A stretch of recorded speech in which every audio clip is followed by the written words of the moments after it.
Bismillahirrahmanirrahim. Qala al-musannif rahimahullah wa nafa'ana bi'ulumih. Thumma tashahhad lahu ta'ala bil wahdaniyah wa li Muhammadin Nabi sallallahu alaihi wasallam bir risalah. Thumma da'u.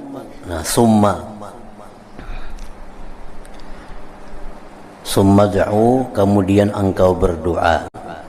Artinya sesudah baca salawat kepada Nabi, sesudah syahadat tadi baca salawat kepada Nabi, summa da'u, kemudian berdoa. Fi akhiri salatika, pada akhir sembahyang engkau menjelang salam itu berdoa. Bid-du'ail ma'thur, dengan doa yang datang dari Rasulullah sallallahu alaihi wasallam. Allahumma ighfir li ma qaddamtu wa ma akhartu wa ma asrartu, itu termasuk doa yang datang dari Nabi. Allahumma inni a'udzubika min azabil qabri wa min azabin nar min fitnatil masihid dajjal. Itu termasuk doa yang ma'thur dari Nabi kita. Banyak doa-doa yang maksur yang datang dari Nabi yang mesti kita baca di penutup sembahyang kita sebelum salam itu. Wa summa da'u fi akhiri salatika, kemudian berdoalah engkau di akhir sembahyang engkau bid-du'ail ma'thur, dengan doa yang datang dari Rasulullah sallallahu alaihi wasallam, ma'at tawadhu wal khushu'i wad dara'ati wal ibtihali wa sidqir raja bil ijabah. Apabila kita berdoa kepada Allah, baik dalam tasyahud akhir atau doa dimanapun tempatnya, maka mestilah mengiringi doa itu perasaan tawadhu, khusyuk, bersangatan mengharap kepada Allah, dan benar-benar mengharap dikabulkan oleh Allah subhanahu wa ta'ala. Nah, itu perasaan yang ada pada hati kita waktu kita berdoa kepada Allah. Jadi berdoa itu bukan hanya sekedar kita baca, sekedar kita paham apa yang dibaca, tapi ada perasaan-perasaan waktu kita berdoa itu. Rasa kita berhajat kepada Allah, rasa kita mengharapkan diterima oleh Allah. Nah, itu yang lebih daripada sekedar doa. Orang yang berdoa tahu maknanya, tapi kadada tawadhu'nya, kadada ibtihal dara'ahnya, kadada sedikit rajanya, itu doanya kadang akan dikabulkan oleh Allah. Karena intinya doa itu ialah demikian. Sedangkan ucapan yang kita ucapkan itu hanya simbol, hanya kata-kata. Tapi inti daripada perintah kita berdoa itu adalah menimbulkan rasa rendahnya kita, menimbulkan kita ini berhajat sangat kepada Allah, menimbulkan bahwa kita ini berharap doa ini dikabulkan. Nah, itu mesti ada dalam setiap doa yang kita mohon kepada Allah Subhanahu wa ta'ala. Wa asyrik fi du'aika abawaika wa sairil mu'minin, dan sekutukan, buat artinya dalam doa engkau kedua orang tua dan sekalian orang yang beriman. Nah, itu disuruh juga. Dalam tasyahud itu ada doa untuk kaum muslimin, terutama kedua orang tua kita. Lalu disambung dengan muslimin dan muslimat atau mukminin, mukminat. Jadi amalan yang paling banyak pahalanya, amalan yang paling disukai oleh Allah,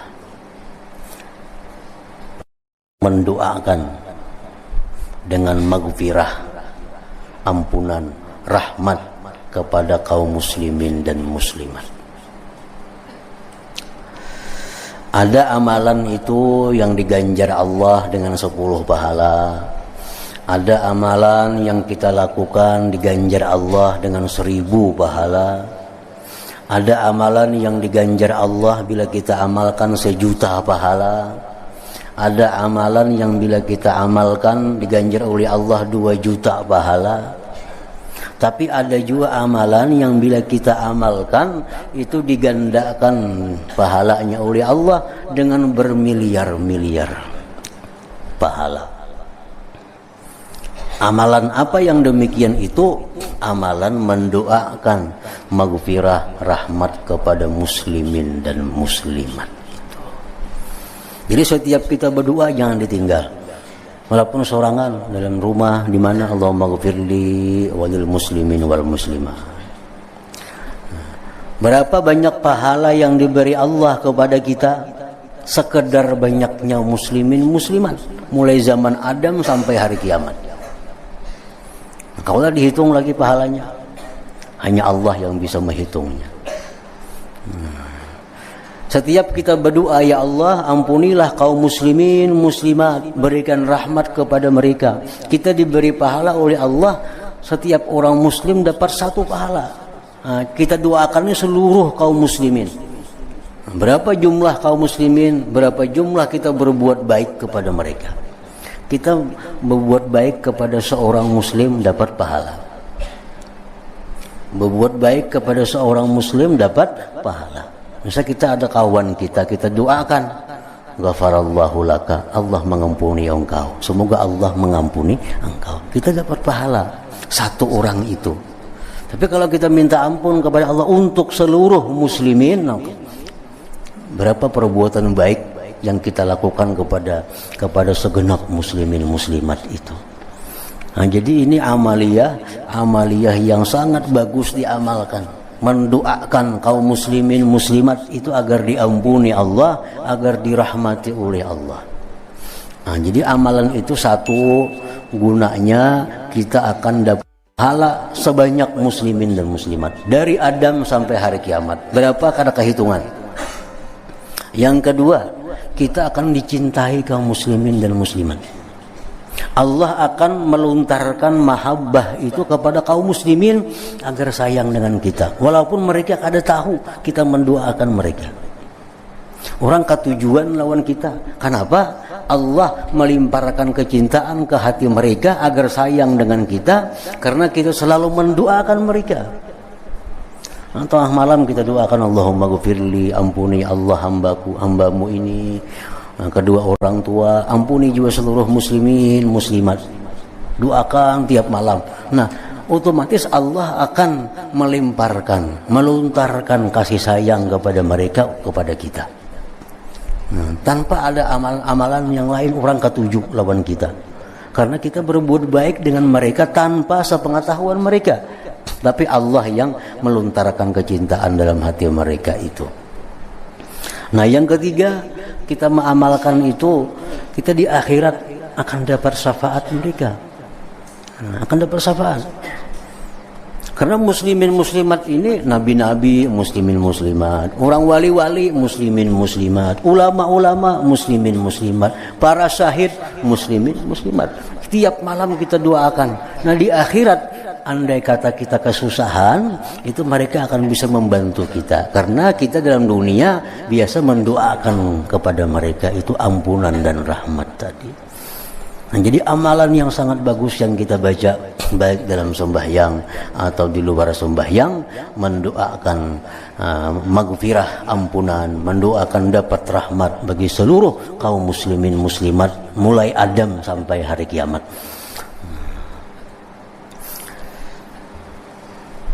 Nah, sesudah kita doa selesai, waqsid indat taslim, assalamu alal malaikah wal hadirin.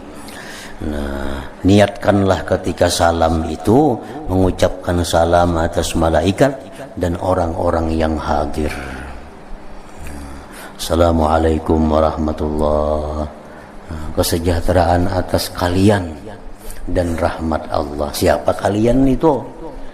Nah, malaikat dan orang-orang yang hadir. Ke kiri pun demikian pula, kita ucapkan salam kepada malaikat sebelah kiri dan orang-orang yang hadir.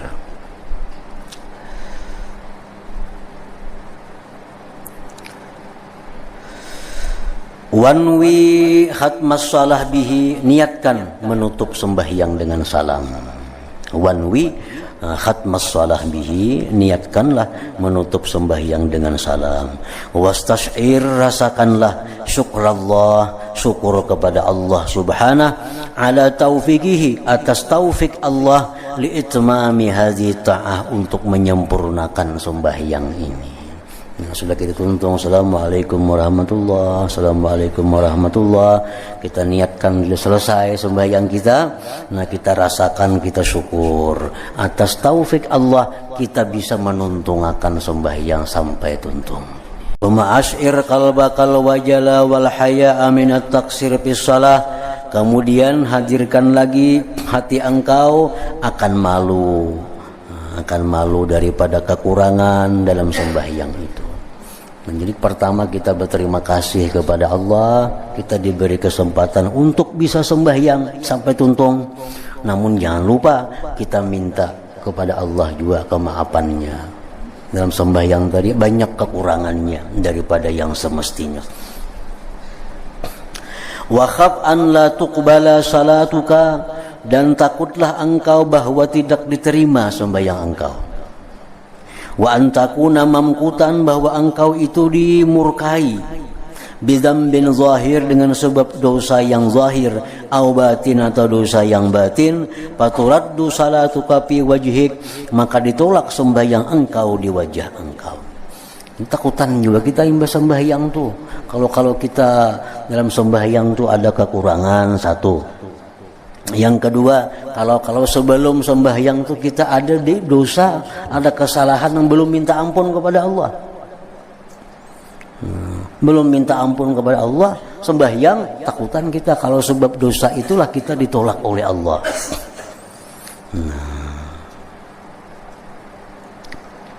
Makanya anak sembahyang tuh disuruh berwudu supaya bersih tubuh kita daripada hadas. Anak sembahyang disuruh mensucikan tubuh, pakaian dari najis. Kadangkala pentingnya mensucikan diri daripada dosa. Itu intinya. Jadi kalau kita sembahyang masih banyak membawa dosa-dosa, itu dikhawatirkan sembahyang kita ditolak oleh Allah Subhanahu wa ta'ala. Dan banyak hadis-hadis yang menyatakan demikian. Orang yang minum, yang memabukkan, kalau diterima sembahyangnya sekian hari, nah kan banyak. Orang yang datang kepada paranormal untuk meramalkan nasibnya, kada diterima sembahyang ibadahnya sekian hari. Mbah datang di wadah paranormal, bertakun nasib, baikkah berdagang ini kadakah?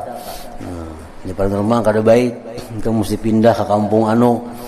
Nah, itu datang ke paranormal itu sudah suatu dosa yang besar. Sembahyang, kada bertobat lagi sembahyang. Nah ini jelas sembahyangnya ditolak oleh Allah. Karena sebelum sembahyang ada melakukan dosa, sebelum minta ampun dulu, minta ampun. Wa tarju ma'a dzalik, dan engkau berharap serta yang demikian, ay yaqbalaha, bahwa Allah bisa menerima sembahyang bikaramihi wa fadli, dengan kemurahan Allah dan anugerahnya. Nah, hadza tafsilu salatil khashi'in, inilah perincian sembahyang orang-orang yang khusyuk tadi. Jadi setiap bacaan ada makna yang dihadirkan, setiap gerakan ada arti yang dimaksud, ada rasa yang dirasakan. Kita mengucap subhana rabbiyal a'la bukan hanya sekedar paham bahwa Allah itu maha suci, maha tinggi, tapi hendaknya di situ ada rasa bahwa kita adalah orang yang hina, yang rendah. Nah, jadi itu demikianlah sembahyang orang yang khusyuk itu. Bukan hanya sekedar paham, tapi ada rasa yang demikian tadi.